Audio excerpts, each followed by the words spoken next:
Hey everybody, welcome back to the show. I wanted to do a little 2 or 3 series part. I get DM'd a lot and asking about investing and all this stuff, and a little brief history about myself. Um, Came from the auto industry, uh, invested um, a lot in Bitcoin and some other cryptos, Ethereum and etc. And over time, um, I guess I got lucky. Um, and so I'm in a good spot. But I want to tell you things that I wish I would have known prior to my journey. And I hope it helps you out. So this all depends on where you're at. If you're just beginning, you'll want to know this stuff, or if you've got a couple grand in the market or more, a little bit more, and you're hitting some stumbling blocks, maybe this might be a good resource for you. Um, so number one, make sure you have good relationships with your immediate family. That means your mother, your father, your child, your wife, whatever your significant other. Make sure those relationships are rock solid and you're happy, right? Because if you're not happy poor, you're not going to be happy rich. Promise you. If not, it's probably going to magnify the problems. So, first, take care of those relationships. Spend time. Do not sacrifice them. Wealth should only grow those relationships, right? And this comes from personal experience. I learned the hard way, and I don't want you to have to learn that lesson. Um, Number two, bad habits. So, if you have a substance problem, whether it be alcohol or drugs, whatever that may be, take care of your body first. Go get help. There's no shame in it. It does not mean you can't be wealthy. It doesn't mean you can't succeed if you admit you have a problem, but take care of yourself. It's very important because even if you make it big, you'll probably lose it all and burn every bridge you've ever made. So take care of yourself. Um, Number three, pay down your credit card debt. If you've got any credit card debt at all, pay it off.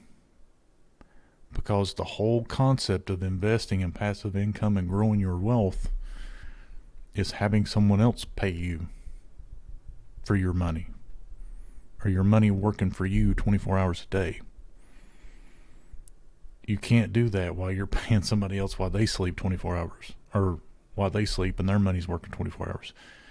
It can't work. I mean, it could, but as soon as you get in a tight spot, you're going to sell your investments to pay off that debt or whatever situation you might be in. So, very important. Pay off all your credit card debt, or to a point where you can pay it off with a swipe and not worry about it. Clean yourself up if you need help. 3, make sure your relationships with your family and everything is airtight and you are happy.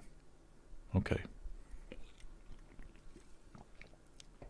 So there's a few ways we can do this.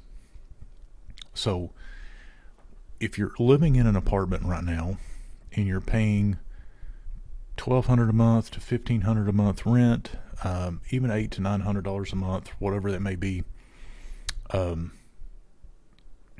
easiest way to start building wealth is real estate, and it really should be number one. Once you've paid off your credit card debt, any of that stuff,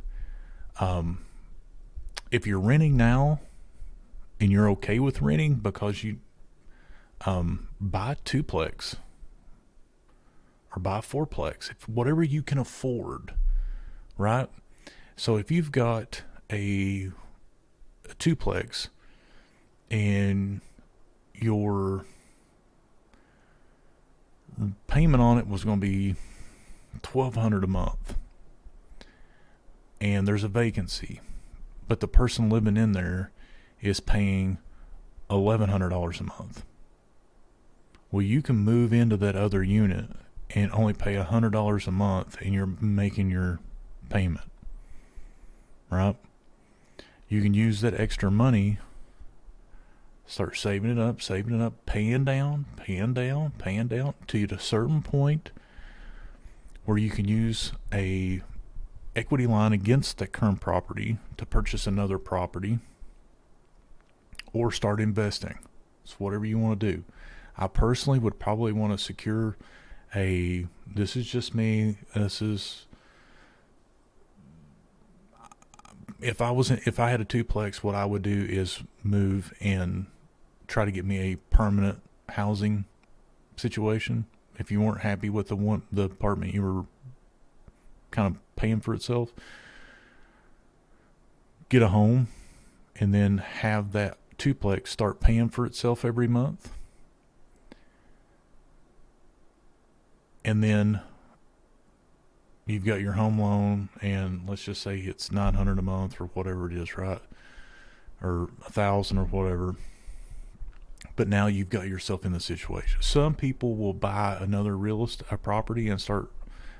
They're just happy with leasing or whatever, and they'll just keep stacking properties until you get to the point where you can just it'll pay for itself, and you just roll right into a place and have it paid for. Or if you get enough properties, you'll never invest in the stock market or crypto or anything like that. But it can get dangerous. It can get dangerous, and that's with anything. It doesn't matter, right? So that's one way. Number two, if you're really good at something, create your own business. If you're an electrician, if you're a journeyman, get your master's. If you're a plumber journeyman, get your master's. If you're a HVAC journeyman, get your master's. If you're a marketing person working for another firm and you're good at creating artwork and you've got relationships, start your own business. I had a customer tell me one time, you'll never get rich for working for someone else. You know too much. Go out on your own. And that was like somebody dumping a bucket of cold water over me. I was like, holy smokes. So be confident in yourself. Take risk. And I'm not saying, quit your job tomorrow or whatever. Build a practice. And pretty soon it will force you to. You'll be making more money on your side gig than you will your real gig. And it will say, look, man, either sell me, close it, or come on full time. This train's leaving, right? So option number two, right? You own the business. You set your own hours. You're selling a product. You're making money on that product. Super good way.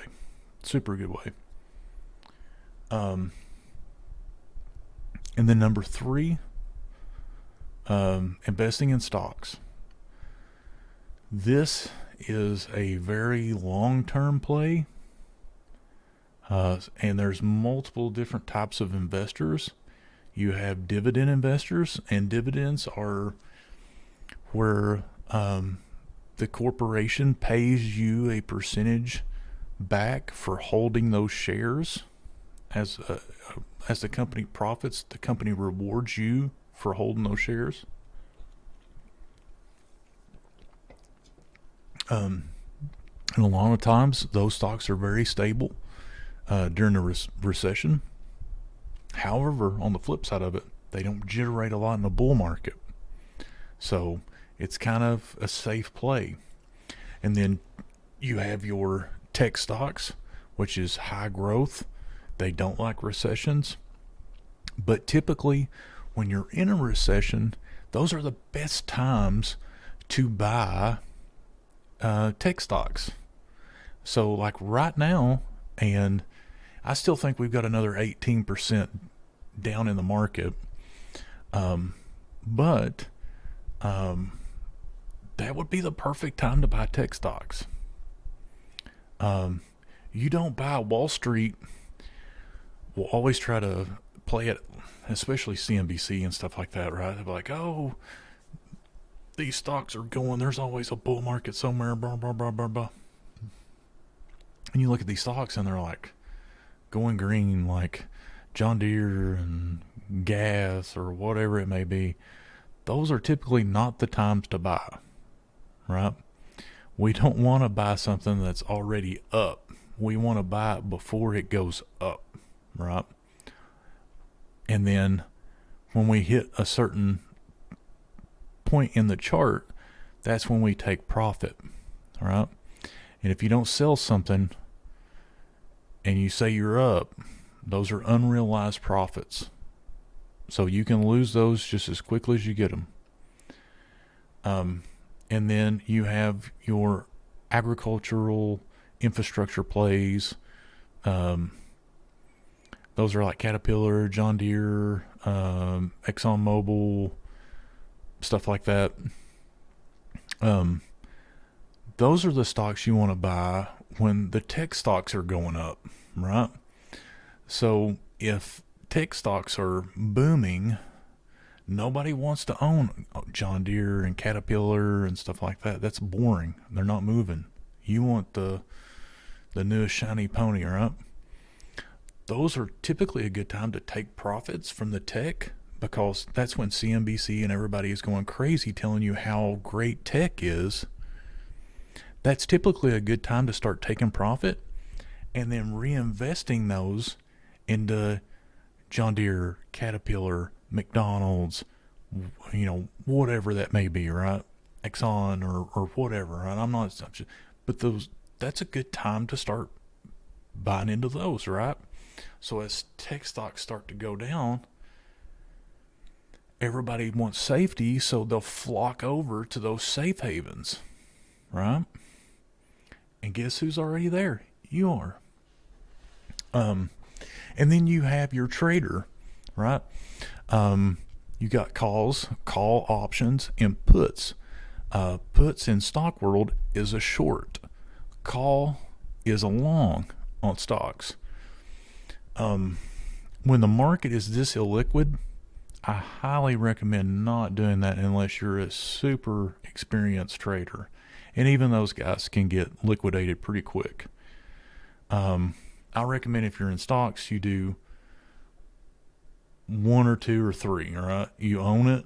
If it goes down, you're not hung with something, right? You can get in and out of it, right? If you short something, your losses can be infinite. And the market can stay irrational longer than you can stay solvent. And then we have crypto. So crypto, highly volatile. That's the reason why people like it, the volatility. You can buy certain assets or coins on the thought of it going up. Bitcoin is considered relatively safe, and it probably has the best chance at survival. And then you got Ethereum. Ethereum has a real use case. Matic, and along with some other coins and stuff like that. So you can also long in the crypto world. They just call it long and short. You can either long it or short it. The problem with crypto is they have extremely high leverage. That can wreck you pretty quick. Wreck meaning in the crypto world, you've lost all your money and you're liquidated and you're now out. You can buy certain coins. This is a bear market that we're in. I still think we have another leg down, just like I do, I think, in stocks. In crypto, they're not regulated. So unlike a stock can still go bankrupt, but you typically have a warning to get out, or you hear rumblings of a bankruptcy, or the sales are down or something like that. So you can typically get out of it, right? Crypto, they can rug pull you, and rug pull you means they'll artificially create a pump, and then the owners and early investors will sell all their tokens and literally take your money and leave, and the project is dead, zero, right? But with that being said, there's a lot of good projects, good teams that have a lot of money, they're well capitalized, and they're in it for the long game. So, and some of those, just like stocks, provide a staking yield, which helps control or stabilize the network, and they pay you an inflation fee, like what they call a staking APR. So if it's like a 8% APY or 6% APY, that's probably the inflation rate. So they're printing those tokens. So you're not making anything, but you're not losing anything. And you want to keep track of how quickly or how much they're minting up tokens and stuff like that. So these are some ways of investing, and we'll kind of jump into each different one, and how to set buys and stuff like that, especially in like crypto and stocks. If you're really wanting a stock, or how to look at it, things to look for, and where to buy it, and how to buy it, and who to use, or how to use it, or whatever. So we'll go into that in a later video, in efforts to keep this one short. So thank you for your time. We'll see you next time. Mr. Beefy out.